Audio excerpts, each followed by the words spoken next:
안교 교과 해설 방송을 시작하겠습니다. 오늘 우리가 함께 살펴볼 내용은 홍수와 관련된 것입니다. 창세기 6장부터 9장까지 4장에 걸쳐서 등장하는 이 홍수의 이야기는 창세기의 앞부분에서 매우 긴 내용으로 구성되어 있습니다. 홍수의 이야기는 창조와 타락의 이야기를 합친 것보다도 더 많은 분량으로 기록되어 있죠.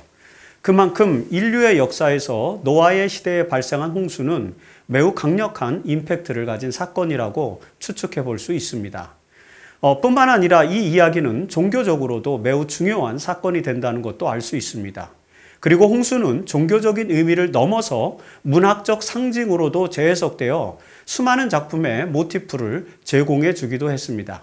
자, 이런 노아와 홍수 이야기는 21세기를 사는 오늘 우리에게는 어떤 의미로 다가올까요? 그 내용들을 이제 같이 살펴보도록 하겠습니다. 먼저 노아의 시대에 홍수가 일어나게 된 배경을 살펴보도록 하죠. 창세기 6장 1절로 12절은 홍수가 일어나게 된 배경적인 내용으로 구성되어 있습니다. 이 내용은 크게 3개의 부분으로 나눠져 있죠. 자, 첫째 부분은 창세기 6장 1절로 4절입니다. 우선 1절과 2절에서는 사람들이 땅 위에 늘어나기 시작하더니 그들에게서 딸들이 태어났다. 하나님의 아들들이 사람의 딸들의 아름다움을 보고 자기들이 좋아하는 모든 여자를 아내로 삼았다고 시작하고 있습니다. 여기서 하나님의 아들들과 사람의 딸들이 무엇을 지칭하는 것인지에 대한 해석상의 논란이 있음을 우리는 알고 있죠. 몇몇 유대학자들과 교부들 그리고 현대의 몇몇 해석학자들 중에서는 이 하나님의 아들들을 천사로 해석하는 경향이 있습니다. 이들은 다니엘서 3장 25절과 욥기서 1장 6절에 등장하는 하나님의 아들들을 천사로 해석하여서 창세기 6장 2절의 표현도 천사로 보아야 한다고 주장합니다. 그런가 하면은 2세기의 유대인 랍비들 중에는 하나님의 아들들을 가인의 계통에서 출현한 통치자들로 해석하는 경향도 있습니다. 하지만 이런 해석들은 노아 홍수 사건과 연결할 때 성서적으로 해석하기 어려운 그런 요소들이 있습니다. 그래서 현대의 대다수 성서학자들은 토라의 유대 랍비들의 해석서, 토라를 해석한 유대 랍비들이 해석한 해석서인 미드라시에 나타나는 해석에 따라서 하나님의 아들들을 셋의 후손으로 해석하는 것이죠. 자, 이들은 하나님께 순종한 하나님의 신실한 백성들을 말하는 것으로 이해하는 것입니다. 이렇게 해석하면 사람의 딸들은 자연스럽게 이제 가인의 후손들, 즉 불순종한 사람들로 이해할 수 있는 것이죠. 물론 셋의 후손들은 모두 하나님의 백성들이고 가인의 후손들은 모두 불순종의 사람이라고 단정하기는 어려울 것입니다. 그렇게 할 수는 없겠죠. 그러한 구분은 일종의 계보적인 차원인 것이라고 우리는 창세기 기록을 통해서 알 수 있습니다. 자, 지난주 강의에서 말씀드린 것처럼 가인과 아벨 그리고 셋, 아벨을 대신한 셋의 후손에 의해서 하나님의 나라와 지상의 나라가 나누어진 것처럼 보편적인 관점에서 하나님의 아들들과 사람의 딸들의 분류가 그들의 계보로 이어진 것으로 우리는 해석하면 될 것 같습니다. 자, 아무튼 하나님의 나라에 속한 그룹들이 지상의 나라에 속한 그룹들과 어울리게 되면서 타락이 심화되었음을 설명해 주고 있는 것으로 볼 수 있습니다.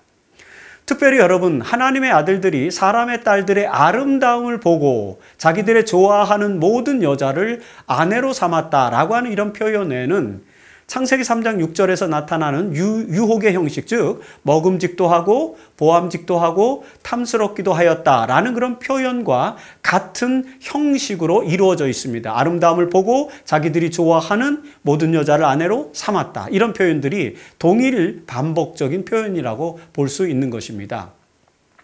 아담과 하와가 금지된 열매를 탐했듯이 셋의 후손들은 가인의 후손의 여인들을 탐하였습니다. 그리고 자기들이 좋아하는 모든 여자를 아내로 삼았다는 표현에서 일부 다처의 현상도 있었다고 성경 해석자들은 해석을 하기도 하죠. 자, 이처럼 하나님의 자녀들마저 타락하게 되었다는 것이 창세기 6장 1절과 2절의 내용입니다. 그리고 창세기 6장 3절에서는 여호와께서 나의 영이 영원히 사람과 함께하지 아니하리니 이는 그들이 육신이 됨이라. 그러나 그들의 날은 120년이 되리라는 말씀이 있습니다.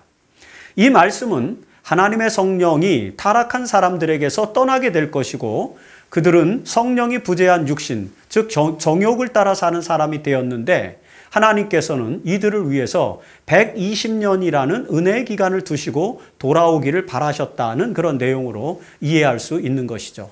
자, 그리고 창세기 6장 4절에서는 당시에 땅에는 네피림이 있었고 그 후에도 하나님의 아들들이 사람의 딸들에게로 들어와 자식을 낳았으니 그들은 용사라 고대에 명성 있는 자라는 기록이 또 나옵니다. 이 기록은 위에서 설명한 하나님의 아들들과 사람의 딸들과 연관된 이야기죠. 여기서 네피림이라는 단어는 민수기에서 2번 또 등장을 하죠. 이 단어는 일반적으로는 거인으로, 자이언트로 번역됩니다. 이는 구약을 헬라어로 번역한 70인역에서 네피림을 기간테스로 이렇게 헬라어로 번역을 했고 라틴어 성경인 벌게이트역과 그 다음에 킹 제임스 버전에도 거인 또는 용사로 번역했기 때문에 이제 그렇게 나타나는 것으로 볼 수 있습니다. 특별히 이 단어가 민수기에서 2번 나타날 때는 가나안 땅의 족속들의 모습을 비유적으로 표현하기 위해 인용한 것으로 이해할 수 있습니다. 창세기에서 표현된 네피림은 도덕적으로 타락한 폭군들로 해석하는 것이 사실은 일반적입니다. 그들이 명성이 있었다는 표현은 악명을 떨쳤다는 것으로 또 이해를 할 수 있겠죠. 자, 이렇게 창세기 6장 1절로 12절은 노아 홍수의 배경을 설명하고 있다고 우리는 생각해 볼 수 있습니다. 그 첫 부분이 바로 여기 창세기 6장 1절로 4절인데 그 내용에 대한 설명이 제가 지금까지 드린 것입니다. 그리고 이제 창세기 6장 1절로 12절의 두 번째 부분은 6장 5절로 8절에 나오죠. 이 부분에서는 하나님께서 노아 홍수로 인한 심판을 결정하게 된 내용을 기록하고 있습니다. 거기 보면 이렇게 기록되어 있죠. 사람의 죄악이 세상에 가득함과 그의 마음으로 생각하는 모든 계획이 항상 악할 뿐임을 보시고 땅 위에 사람을 지으셨음을 한탄하사 마음에 근심하시고 이르시되 내가 창조한 사람을 내가 지면에서 쓸어버리되. 자, 이런 내용으로 기록되어 있습니다. 문자적인 표현으로 볼 때 하나님의 품성에 대한 오해가 나아질 수도 있는 그런 내용들입니다. 그래서 고대의 주석가들은 성경을 문자적으로만 이해하지 말고 도덕적이면서도 영적인 의미로 다중적으로 해석해야 한다라고 강조를 하죠. 자, 이 표현은 인간적인 성정으로 표현되어 있는 것입니다. 그러나 영적인 안목으로 보면 인간의 죄악이 하나님의 사랑과 공의의 한계를 넘어선 상태에 놓였음을 설명하는 것이다 라고 우리가 합리적으로 이해할 수 있죠. 하나님의 심판은 사랑과 공의의 차원에서 초월적인 판단으로 이루어지는 것이기 때문에 그 상황을 설명하는 것은 사실 불가능합니다. 그래서 인간의 언어적 표현으로 이 상황이 묘사된 것으로 우리는 이해할 필요가 있다는 것이죠. 이처럼 하나님의 일에 대한 인간적인 표현들은 성경에서 계속해서 등장하게 됩니다. 그럴 때마다 우리는 성경의 도덕적이고 영적인 해석을 적용해야 한다는 사실을 기억해 주시기를 바랍니다. 이런 것을 우리는 성경 해석학 또는 성서 해석학이라고 말을 하는 것입니다. 자, 노아홍수의 배경에서 세 번째 부분은 창세기 6장 9절로 12절에 나오죠. 이 부분에서는 노아의 톨레도, 즉 노아의 계보가 이제 나오죠. 노아는 의인이요 당대의 완전한 자라. 그는 하나님과 동행하였으며 세 아들을 낳았으니 셈과 함과 야벳이라. 이런 표현입니다. 여러분, 죄악이 만연했던 시대에도 노아와 같은 의인이 있었다는 사실을 설명하는 것입니다. 세 번째 부분에서. 바로 그런 의인들에 의해서 이 땅에서 하나님의 나라가 지속되는 것입니다. 하나님께 순종하는 삶을 살았던 노아의 시대에 창세기 6장 11절에 묘사된 것처럼 온 땅이 하나님 앞에 부패하여 포악함이 땅에 가득하게 된 것입니다. 하나님께서 선하게 창조하신 이 세상은 그 선한 상태를 완전히 상실하게 되었습니다. 하나님께서 홍수로 이 세상을 심판하시게 된 것은 바로 그런 배경 때문이었다라고 이해해야 되는 것이죠. 그러나 노아 시대의 홍수는 최종적인 심판은 아니었습니다. 왜냐하면 그때에 의인 노아가 있었기 때문이었죠. 우리가 구체적으로는 알 수 없지만 하나님의 심판, 즉 노아의 시대에 일어난 홍수는 이런 배경 아래 일어났다고 볼 수 있습니다. 자, 그렇다면 이제 노아 홍수의 이야기를 살펴보도록 하겠습니다. 창세기 6장 13절로 22절까지는 홍수가 발생하기 전에 홍수로부터 보호를 받기 위하여 방주를 건립하고 그 방주로 들어가는 내용이 기록되어 있습니다. 하나님의 심판에는 구원의 장치도 마련되어 있었다는 것이죠. 그 구원의 장치가 바로 방주였습니다. 여러분, 이 이야기에서 우리가 주목할 내용은 다음과 같은 것입니다. 첫째, 창세기 6장 13절에서 하나님이 노아에게 이르시되 모든 혈육이 있는 자의 포악함이 땅에 가득함으로 그 끝날이 내 앞에 이르렀으니 내가 그들을 땅과 함께 멸하리라는 기록입니다. 창세기 6장 13절부터 22절까지는 하나님의 이름이 다시 야훼가 아닌 엘로힘으로 등장을 합니다. 이 이야기는 야훼의 말씀인 창세기 6장 5절로 7절의 내용을 반복하면서 엘로힘의 말씀으로 다시 기록하는 것입니다. 그러니까 창세기 6장 5절로 7절의 내용은 야훼의 말씀, 여호와의 말씀으로 기록되었고 그 다음에 그 다음부에 창세기 6장 13절로 22절까지는 엘로힘의 말씀으로 기록되고 있습니다. 그런 차이가 있다는 것 기억하시기 바랍니다. 자, 이 기록에서 인간의 포악함으로 심판을 내리시겠다는 것이죠. 창세기 3장 17절에서는 내가 홍수를 땅에 일으켜 무릇 생명의 기운이 있는 모든 육체를 천하에서 멸절하리니 땅에 있는 것들이 다 죽으리라고 말씀하십니다. 하나님의 심판은 전체 세상을 대상으로 하는 것이다는 표현을 우리는 볼 수 있죠. 자, 두 번째는 창세기 6장 14절의 표현인데 거기에서 너는 고페르 나무로 너를 위하여 방주를 만들라고 말씀하십니다. 사실 이 고페르 나무라고 하는 것이 개역 한글 번역본에서는 이제 잣나무로 번역되어 있었죠. 그런데 고페르라고 하는 이 나무는 사실 잣나무보다는 삼나무 또는 측백나무과의 수종으로 이해됩니다.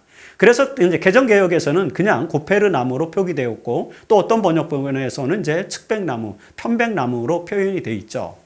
자, 노아의 방주가 측백 또는 편백나무로 만들어졌다는 이 표현은 모세 시대의 문화적 특성을 반영하는 것으로 여러분 이해를 해야 합니다. 즉 이집트 이후에 그 모세가 이스라엘 백성들이 애굽에서 출애굽할 그 시기에 그들이 주로 즐겨 보았던 단단한 나무, 그게 측백나무였다는 것이죠. 그런 것을 반영해서 그 노아의 방주가 측백나무로 지어졌다, 편백나무로 지어졌다라고 이렇게 설명하는 것으로 이해할 수 있다는 것입니다. 자, 그래서 방주를 지은 나무의 수종이 구체적으로 무엇이었는지를 과학적으로 이해하기 위해서 노력할 필요는 없다라고 이렇게 볼 수 있습니다. 그리고 또 방주의 크기, 예를 들자면 300규빗의 길이, 50규빗의 너비, 그 다음에 30규빗의 높이, 그리고 그 규모, 3층 구조, 이런 기록도 사실 문자적인 이해와 더불어서 또 영적인 이해를 함께 추구해야 한다는 것도 기억해 주시길 바랍니다. 그래서 유대 랍비들의 해석서인 미드라시에는 방주의 크기와 규모에 대한 기록들을 다 영적으로 그걸 해석해 놓고 있습니다. 물리적으로는 해석하지 않습니다. 유대 랍비들은. 우리가 그래서 이것을 문자적이면서 영적인 것을 동시에 같이 이해를 해야 된다라고 하는 것이 두 번째 시사점입니다. 자, 그리고 셋째로 창세기 6장 18절로 19절에서 하나님께서는 노아와 언약을 여기서도 세우시면서 노아의 가족들과 생물들을 종류대로 방주에 두어서 생명을 보존하게 하라고 이렇게 말씀하십니다. 이것이 언약이에요. 자, 이 언약의 말씀을 볼 때 17절에 묘사된 모든 육체를 천하에서 멸절하리니 땅에 있는 것들이 다 죽으리라는 이 하나님의 말씀은 문자적인 의미가 아님을 알 수 있죠. 왜냐하면 노아의 가족들과 그리고 방주에 탄 짐승들은 멸절되지 않기 때문입니다. 예, 하나님은 노아와 그 가족들과 혈육 있는 모든 생물을 암수 한 쌍씩 살리시기로 언약을 맺으신 것입니다. 이 언약은 홍수 이후에 무지개 언약을 통해서 또 확대되는 것을 우리는 보게 되는데 이 부분은 목요일 소재에서 다루게 됩니다.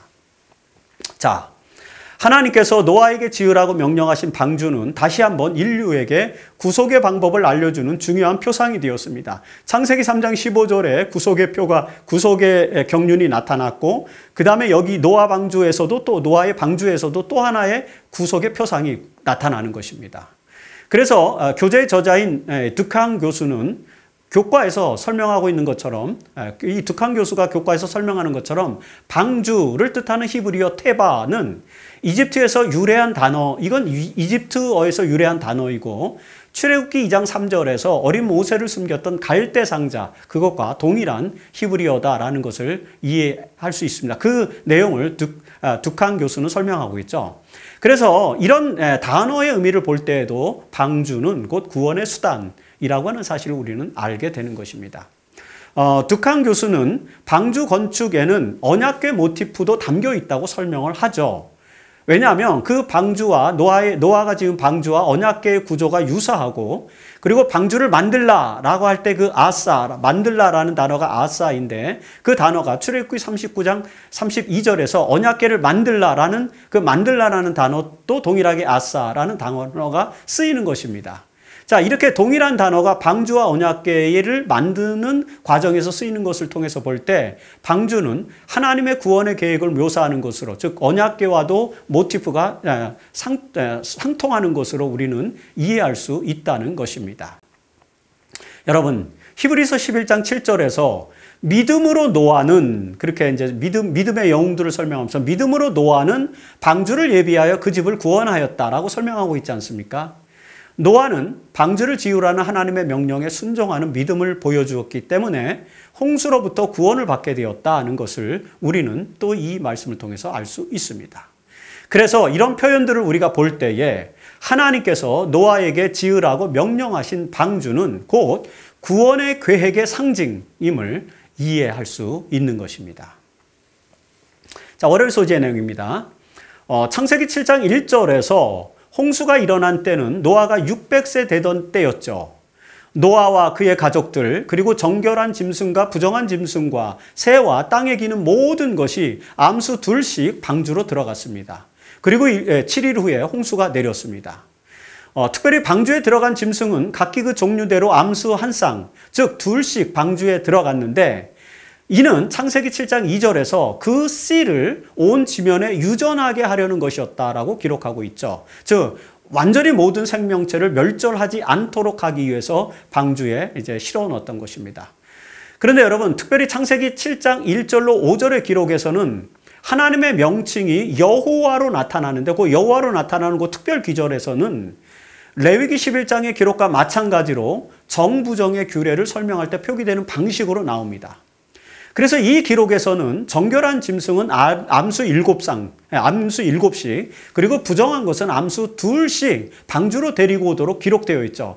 창세기 7장 1절로 5절은 야훼 중심의 기록이고, 거기에서는 정부정 짐승을 나눕니다.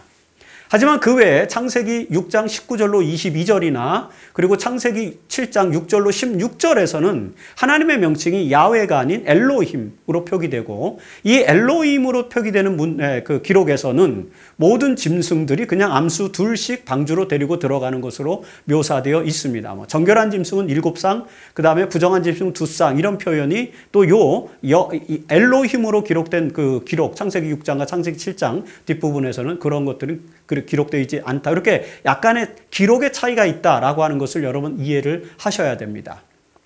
자, 창세기 7장 1절로 5절에서 정부정 규례가 등장하는 것, 야훼의 명령과 정부정 규례가 등장하는 것은 이 기록이 모세가 기록한 것이기 때문인 것으로 우리는 충분하게 이해를 할 수가 있는 것입니다.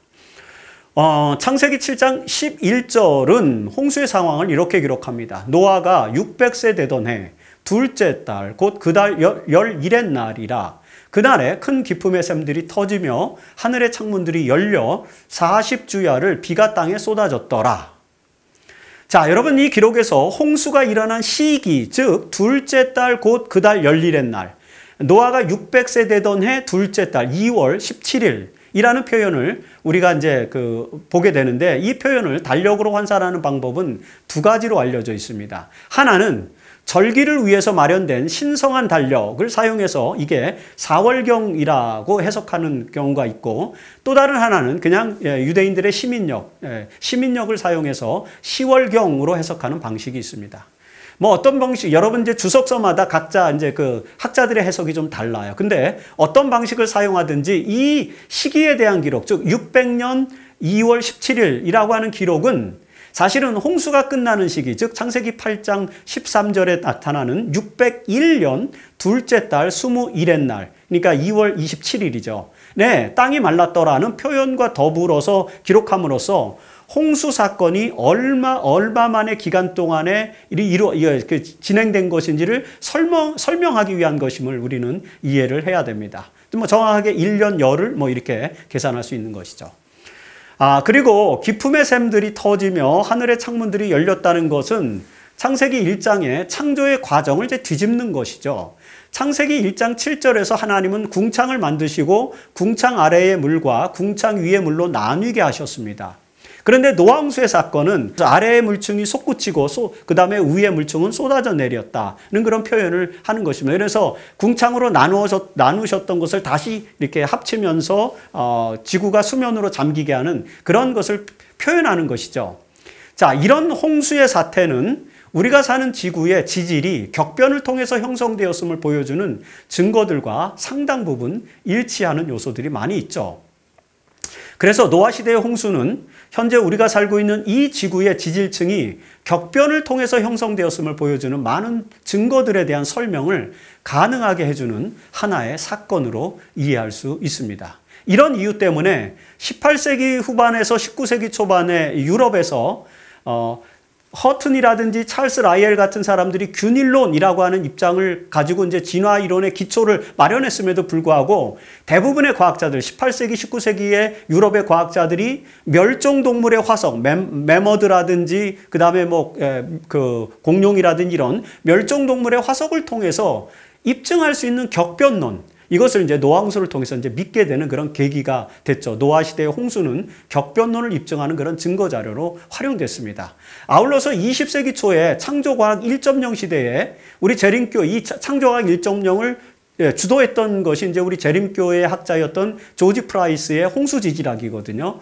이런 재림교의 조지 프라이스의 홍수지질학이 발전하게 된 것도 바로 창세기의 노아 시대의 홍수 사건과 연관이 되어 있다는 것도 우리는 이 내용을 통해서 살펴볼 수 있습니다. 하늘의 창들이 열리고 큰 기품의 샘이 터지고 이런 표현들은 홍수지질학을 우리에게 알려주는 그런 좋은 계기가 된다는 것입니다.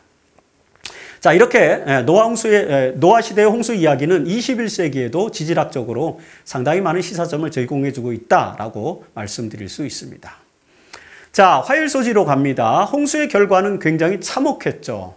홍수의 이야기를 이제 정리를 해보면 샘이 터지고 비가 쏟아진 것은 이제 40주야 동안 계속되었다고 창세기 7장 12절로 17절에 설명하고 있죠.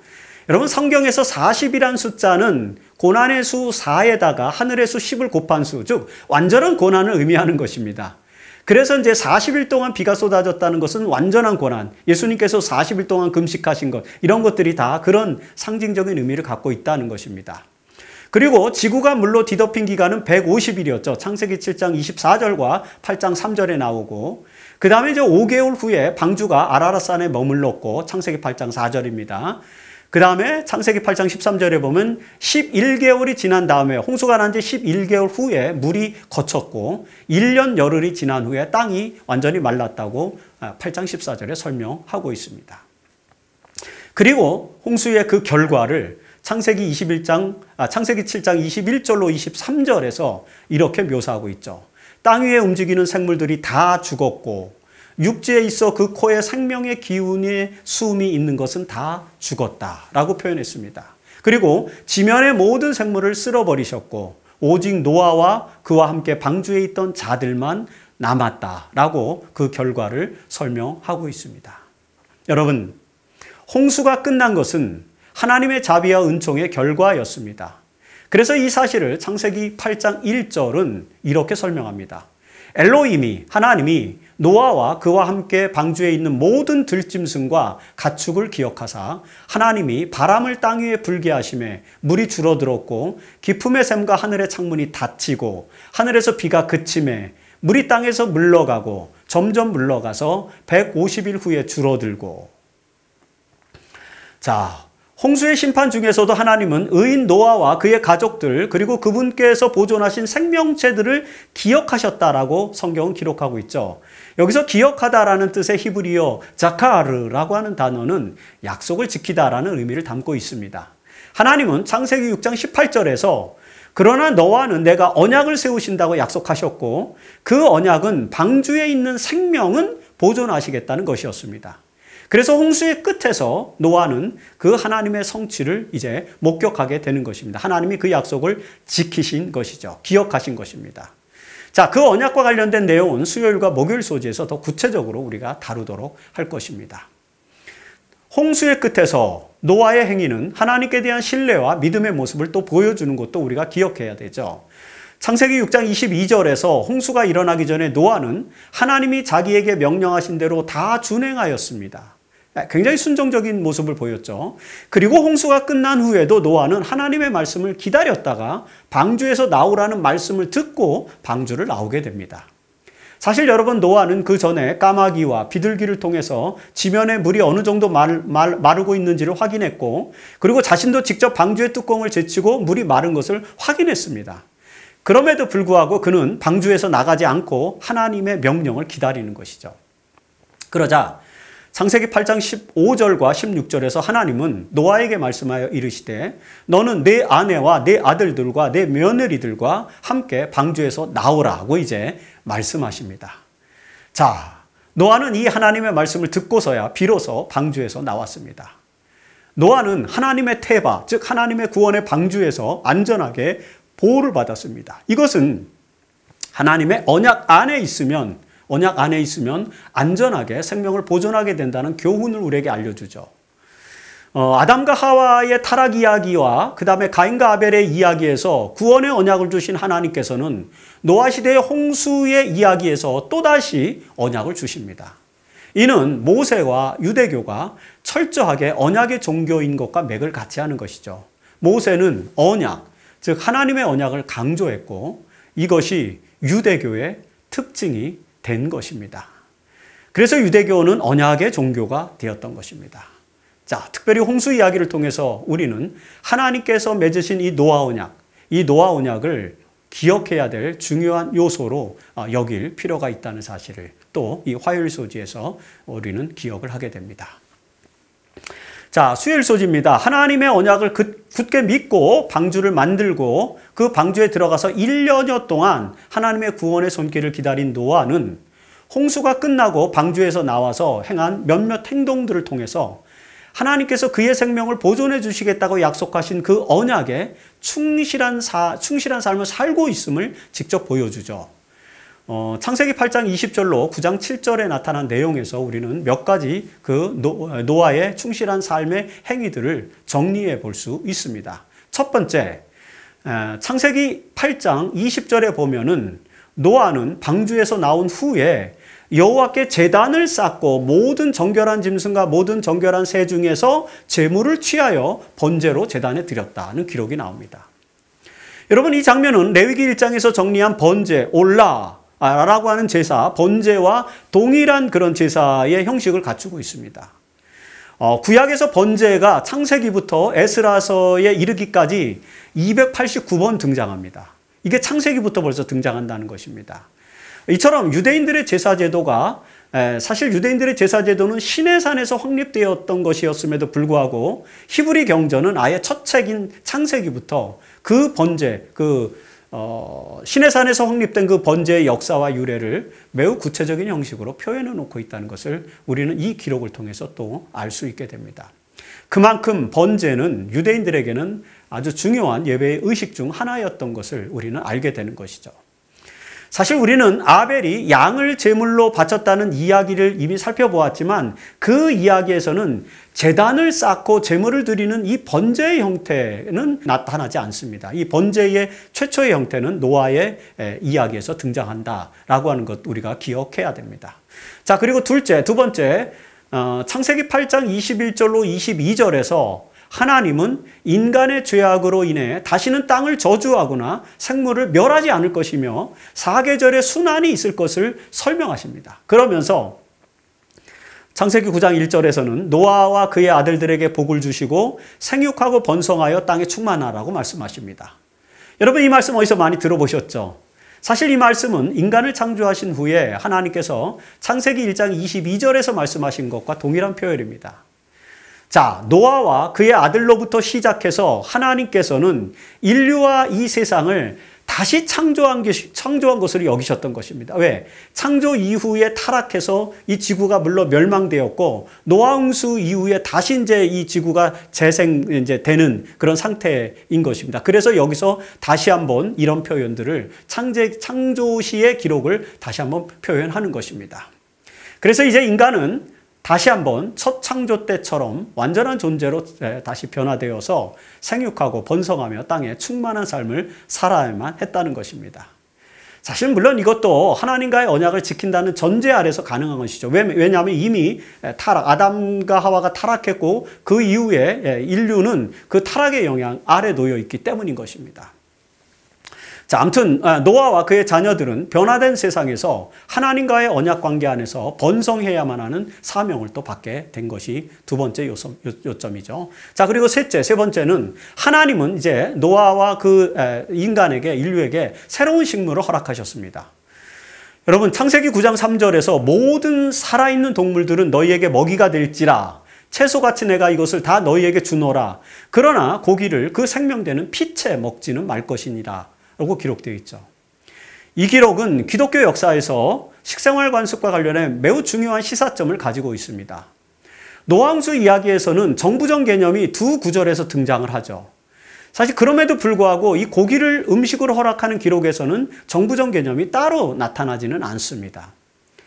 사실 모세오경에서 정부정 개념이 구별되게 등장하는 내용은 모두 하나님의 명칭이 야훼로 표기된 그런 귀절에서 나옵니다.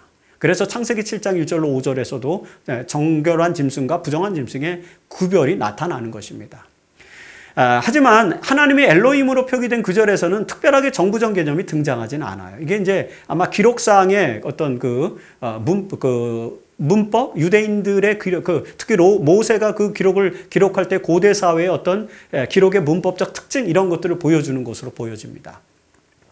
사실 이런 아주 특징적인 차이점 때문에 문서 가설주의자들은 엘로힘 문서와 야훼 문서를 구분합니다. 하지만 이런 차이는 모세가 모세오경을 기록할 때 신학적 의미들을 문법적으로 문학적으로 구분하는 방식으로 이해하는 것이 더 정확할 것이라고 생각됩니다. 자, 아무튼 창세기 9장 3절에서 나타나는 식생활 관습은 모두 고기는 먹되 피를 빼고 먹으라는 것이죠. 왜냐하면 피는 생명으로 여겨졌기 때문입니다. 그래서 여러분 사도행전 15장 20절에서 그 예루살렘 총회에서도 이방인들을 향한 규례를 정할 때 그때 초기 교회는 피를 멀리하라는 정도의 규칙만을 제시를 합니다. 그래서 기독교 역사에서 붉은 고기, 즉 피가 섞여 있는 고기를 금하는 육식금지의 규례는 굉장히 광범위하게 적용되었던 식생활 관행이었습니다. 이런 관행들은 사실 중세를 지나고 종교개혁 시대에 들어서면서 사라지게 됩니다. 기독교 식생활 관행에서. 그래서 그 이후에 기독교 채식주의는 일부 분리주의자들의 전유물처럼 여겨지는 풍토가 근대 기독교와 현대 기독교에서 조성되었습니다. 그러나 기독교 채식주의, 즉 특별히 붉은 고기를 금하는 피가 섞인 이 붉은 고기를 먹지 않는 육식을 금하는 그런 채식주의는 초기 기독교 신학에서는 매우 중요한 식생활 관습이었고 많은 수도원들이 거의 대부분의 수도원들이 철저하게 이 관습을 지켰습니다. 그런데 그 관습의 뿌리가 바로 여기 창세기 9장 3절 그리고 사도행전 15장 20절과 같은 것에 기초하고 있다는 사실을 우리는 이해해야만 하는 것입니다.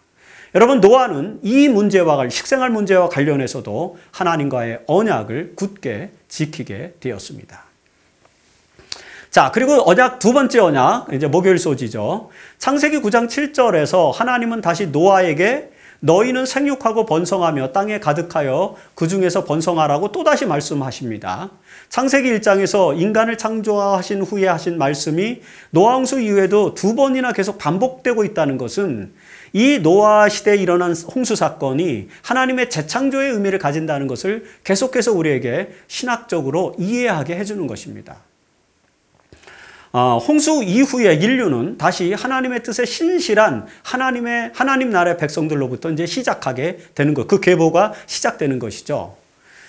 물론 결과론적으로 볼 때 이렇게 새로 시작된 인류는 셈과 함과 야베스 후예로 나눠지면서 또다시 하나님의 나라와 지상 나라로 또 나눠지게 되는 그런 상황을 우리는 다 압니다. 그러나 이런 반복된 역사에도 불구하고 하나님은 다시는 홍수로는 지구를 멸망시키지 않겠다고 약속하시면서 언약의 표를 주셨는데 그것이 바로 무지개라는 것을 우리는 너무나도 잘 알고 있죠. 자, 창세기 9장 11절에서 하나님은 내가 너희와 언약을 세우리니 다시는 모든 생물을 홍수로 멸하지 아니할 것이다 라고 약속하셨습니다. 창세기 9장 8절로 17절에서 하나님께서는 이 언약을 세우리니라는 그 표현을 3번 반복하십니다. 창세기 9장 9절, 그리고 11절, 17절에서 계속 나타나죠. 자, 이렇게 3번 반복되는 것은 이 약속을 반드시 지키겠다는 하나님의 확고한 언약을 드러내주고 있는 것입니다. 창세기 7장에 나타난 홍수의 이야기는 창세기 1장의 창조의 이야기와 비슷한 용어들을 사용하여서 홍수 사건이 새로운 창조의 과정으로 유비되는 그런 신학적 의미가 있는 것입니다. 그래서 둑한 교수는 월요일 소지에서 그 부분을 설명하고 있죠. 아울러 여러분, 창세기 9장에서 언약을 설명하는 이 단어들은 창세기 2장 1절로 3절에 안식일 모티프를 또 담고 있다고도 설명합니다. 무슨 말이냐면 안식일의 축복의 언약과 무지개의 언약은 신학적 평행 요소가 존재한다는 것으로 이제 해석된다는 것입니다. 안식일이 시간 속에 마련된 축복인 것처럼 무지개는 자연 속에 마련하신 언약의 표가 된다는 점에서 그런 유비가 나타나고 있다라고 볼 수 있다는 것이죠. 자, 아무튼 창세기 9장에서 하나님이 노아와 맺으신 언약은 무지개라는 표식을 통해서 주어집니다. 이 내용에서 무지개는 3번 등장하죠. 창세기 9장 13절, 14절, 16절 3번 등장하는데 언약이 3번 등장하는 것과 같은 그런 구조죠. 확실한 언약을 드러내주는 것이라고 다시 한번 말씀드릴 수 있습니다. 홍수 사건 이후에 무지개가 떠오를 때마다 노아의 후손들은 하나님의 언약을 떠올렸을 것입니다. 이스라엘 백성들이 여러분 매주 안식일마다 시간 속에 마련해 주신 하나님의 축복을 기억하는 것처럼 말이죠. 무지개는 하나님의 생명의 언약을 무지개가 뜰 때마다 우리에게 상기시켜 준다는 것입니다. 그래서 무지개는 하나님의 구원과 축복의 표이며 자비와 은총의 표가 되는 것입니다. 그래서 엘렌 화이트는 이렇게 설명합니다. 구름에 걸린 이 상징은 모든 사람의 믿음을 굳게 하고 하나님께 대한 신뢰심을 굳게 할 것인 바 이는 무지개는 사람에 대한 하나님의 자비하심과 인자하심의 징표이기 때문이다. 다시 말하면 하나님께서는 진노하시사 세상을 홍수로 멸하셨지만 여전히 세상을 당신의 자비로 두르고 계시기 때문에 하나님께서는 구름에 걸린 무지개를 보실 때 당신의 언약을 기억하시겠다고 말씀하셨다. 살아남는 이들 71페이지에 나오는 말씀입니다. 자, 창세기 9장 16절에서는 무지개가 구름 사이에 있으리니 내가 보고 나 하나님과 모든 육체를 가진 땅의 모든 생물 사이에 영원한 언약을 기억하리라고 기록되어 있는 것입니다. 17절에서는 무지개 언약이 노아뿐만 아니라 땅에 있는 모든 생물 사이에 세운 언약의 증거라고 기록하고 있죠. 이걸 주목해야 됩니다. 자연현상을 토대로 한 이 무지개 언약의 개념은 그래서 인류에게 매우 큰 감동으로 다가오는 것입니다. 여러분, 특별히 계시록에서는 그 무지개가 하나님의 보좌에도 있고 이게 구름 사이에만 있는 것이 아니라 하나님의 보좌에도 있고 그리고 하나님의 머리 위에도 있는 것으로 묘사되죠. 이는 노아홍수 이후에 하나님께서 세우신 무지개 언약이 묵시론적 메타포로서 매우 중요한 역할을 하고 있다는 사실을 또 우리에게 알게 해주는 것입니다. 자, 이처럼 무지개 언약은 하나님의 자비가 신실하시다는 것을 우리에게 알게 해주는 요소다라고 여러분 이해하시면 좋겠습니다. 이번 주에 우리는 창세기 6장부터 9장까지 기록된 홍수에 대해서 살펴보았습니다. 노아 시대에 일어났던 홍수 사건은 마지막 시대에도 교훈을 주고 있습니다. 그래서 노아의 때와 같이 죄악이 관영하게 되면 하나님께서는 이 세상을 이제 물로는 아니지만 불로 멸망할 것이라고 신약의 종말론은 설명을 해주죠. 마태복음 24장 37절에서 예수께서는 노아의 때와 같이 인자의 임함도 그러하리라고 말씀하시면서 38절 39절에서 홍수 전에 노아가 방주에 들어갔던 날까지 사람들이 먹고 마시고 장가들고 시집가고 있으면서 홍수가 나서 그들을 다 멸하기까지 깨닫지 못하였다고 말씀하십니다. 그러면서 예수님은 인자의 임함도 이와 같으리라고 경고하시죠. 우리는 노아 시대에 일어난 홍수의 기록을 읽으면서 마지막 시대에 도래하게 될 심판을 기억해야만 합니다. 오늘 우리가 사는 이 세상이 노아의 시대와 비슷한 상황이라면 우리는 영적으로 더 깨어서 시대를 분별하고 노아와 같이 구원의 방주, 테바를 준비해야만 한다는 사실도 기억해야 할 것입니다. 자, 엘렌 화이트는 부자와 선지자 101페이지, 102페이지에서 이렇게 우리에게 권면합니다. 우리가 살고 있는 현재 상황도 이와 비슷하다. 사기와 뇌물수수와 도둑질은 높은 곳에서나 낮은 곳에서나 정죄받지 않고 활개를 치고 있다. 신문지상에는 살인에 대한 기사로 가득하다.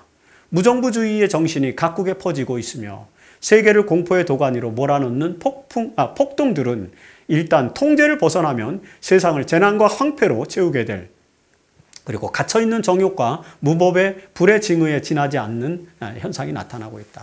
현 사회는 성경에 기록된 홍수전 세계의 상황으로 신속하게 빠져들어가고 있다. 여러분, 이것이 19세기의 기록이라는 것이 놀랍지 않습니까?